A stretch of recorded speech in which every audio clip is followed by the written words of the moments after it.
महीना कल से शुरू हो जाएगा। मैं आज रात को ही सारी तैयारी करके रख लेती हूँ ताकि कल सुबह ज्यादा भाग दौड़ ना करनी पड़े। सुबह सुबह जल्दी उठकर भोलेनाथ को जल और बेलपत्र चढ़ाने हैं। उसके बाद ही अपने दिन की शुरुआत करूंगी। घर के काम में भी किसी चीज में कोई कमी नहीं आनी चाहिए। अंजलि रात में ही सुबह का लगभग आधा काम निपटा कर सो जाती है। अगले दिन सुबह से सावन का महीना शुरू हो चुका था। बाहर रिमझिम बारिश की बूंदें जमीन पर गिर रही थी। वो घर जितना बड़ा था, वहां के लोग उतने ही छोटे दिल के थे। घर की छोटी बहू अंजलि बहुत ही गरीब परिवार से आई थी। अंजलि के पिता एक स्कूल में टीचर थे और अंजलि को उस अमीर घर की बहू सिर्फ इसलिए चुना गया था क्योंकि वो दिखने में बहुत सुंदर और संस्कारी थी। अब सुबह के समय उसकी सास आती है और कहती है, अरे ओ अंजलि, तू अभी तक रसोई में ही लगी है। खैर मुझे क्या, देख सावन शुरू हो गया है, काम में कमी नहीं होनी चाहिए। माना कि तू गरीब परिवार से है और तेरी शादी इस अमीर घराने में हुई है, लेकिन इसका मतलब ये नहीं कि तू यहाँ पर आराम फरमाएगी। इसलिए अपने काम से काम चोरी मत करिए। माँ जी, आप बिल्कुल भी चिंता मत कीजिए, मैं सब अच्छे से कर लूंगी।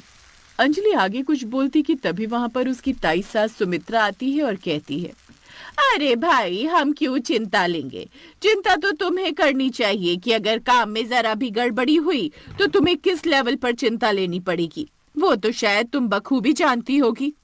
चल निर्मला। दरअसल अंजलि की सास निर्मला और बड़ी सास सुमित्रा ताई उसे बिल्कुल भी पसंद नहीं करती थी। जेठानी सुमन और ननद काव्या ने भी अंजलि को परेशान करने में कोई कसर नहीं छोड़ी थी। उनकी बात सुनकर अंजलि चुपचाप काम में लगी रही, तो वहीं उसकी दोनों सास वहां से चली जाती हैं।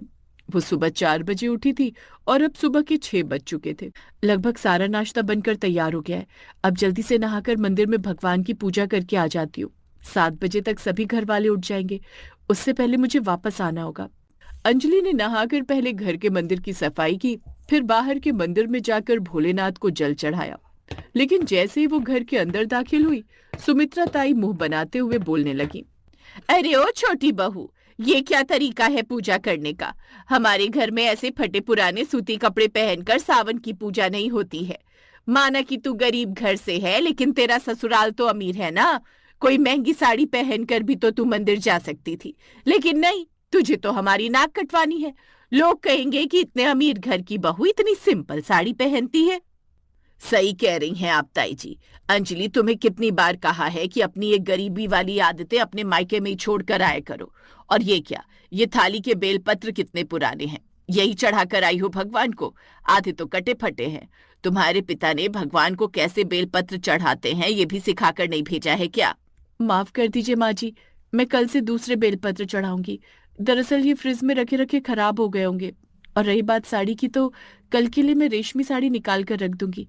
आज पहला व्रत था ना, तो मैंने सोचा सूती साड़ी में सादगी से पूजा कर लेती हूँ। हमें मत सिखाओ कि सादगी से पूजा करना क्या होता है। तुमसे ज्यादा सावन के व्रत किए हैं हमने, लेकिन तुम्हारी तरह नाटक नहीं करते।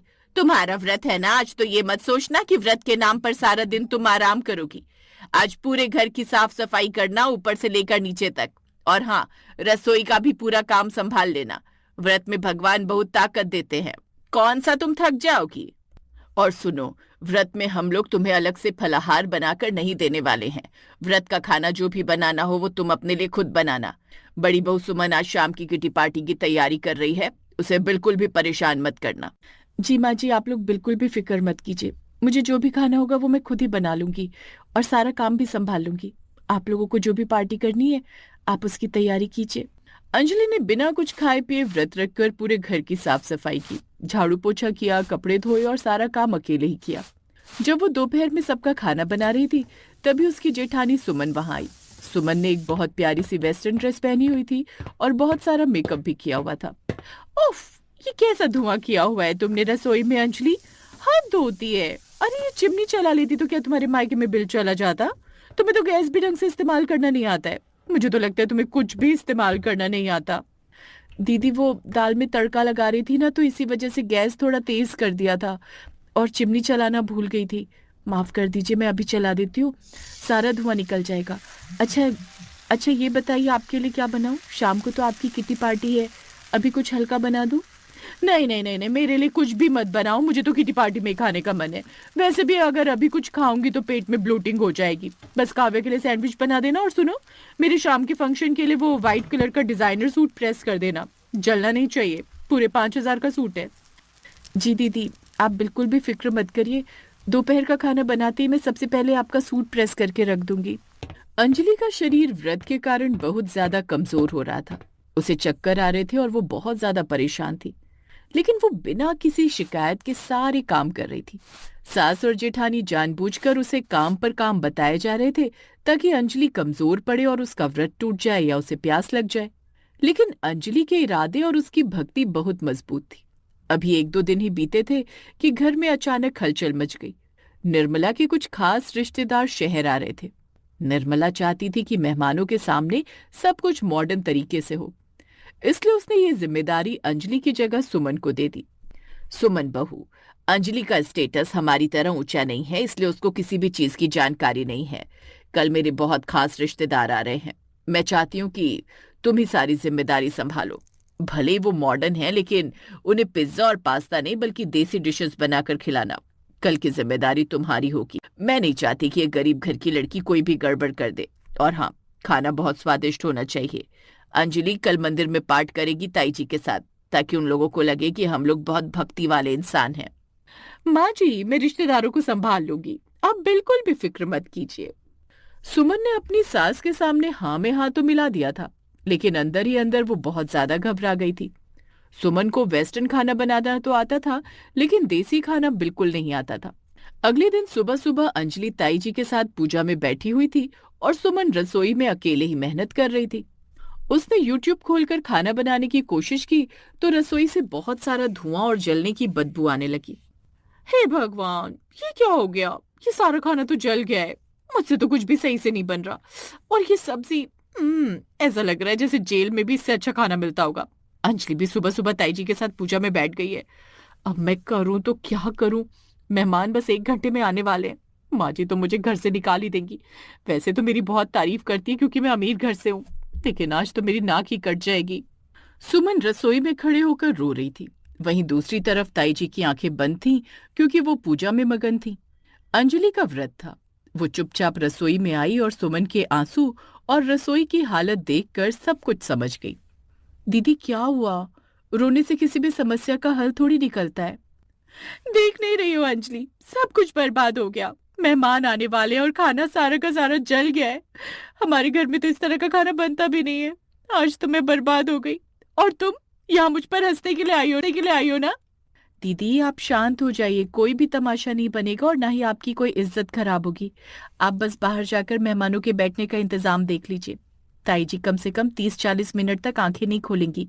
तब तक आप रसोई की जिम्मेदारी मुझ पर छोड़ दीजिए। पर अंजलि, 30-40 मिनट में तुम आखिर कर ही क्या लोगी? और तुम्हारा तो आज व्रत भी है ना, तुम थक जाओगी। वैसे भी सुबह से तुम ताई जी के साथ पाठ में बैठी हुई हो। आप मेरी बिल्कुल भी चिंता मत करो दीदी। मेरे मायके वाले भले ही गरीब थे, लेकिन मेरी माँ ने मुझे भक्ति के साथ साथ खाना बनाना भी सिखाया है। आप बस बाहर संभालिए, यहाँ सब कुछ मैं संभाल लूंगी। सुमन वहां से बाहर जाती है और अंजलि तुरंत ही अपनी साड़ी का पल्लू अपनी कमर में दबा लेती है। वो फौरन रसोई की सफाई करना शुरू कर देती है। रसोई में 4 बर्नर वाला चूल्हा था। उसने चारों पर अलग अलग पकवान बनाने के लिए चढ़ा दिए। थोड़ी देर में रसोई से बहुत अच्छी खुशबू आने लगी। इससे पहले कि ताई जी आंखें खोलती, अंजलि भाग कर गई और घर के मंदिर में जाकर ताई जी के बगल में बैठ गई। थोड़ी देर बाद सुमन ने रसोई में जाने का सोचा। जरा जाकर देखती हूँ, 40 मिनट हो गए, आखिर क्या किया है मेरी देवरानी ने रसोई के अंदर। सुमन जैसे ही रसोई में गई तो वहां का नजारा देखकर हैरान रह गई। पूरी रसोई साफ थी, सारे बर्तन धुले हुए थे और स्वादिष्ट खाना भी बनकर तैयार था। सुमन की आंखों में आंसू आ गए और उसके हाथ घबराहट में कांप रहे थे। थोड़ी देर में मेहमान भी आ गए।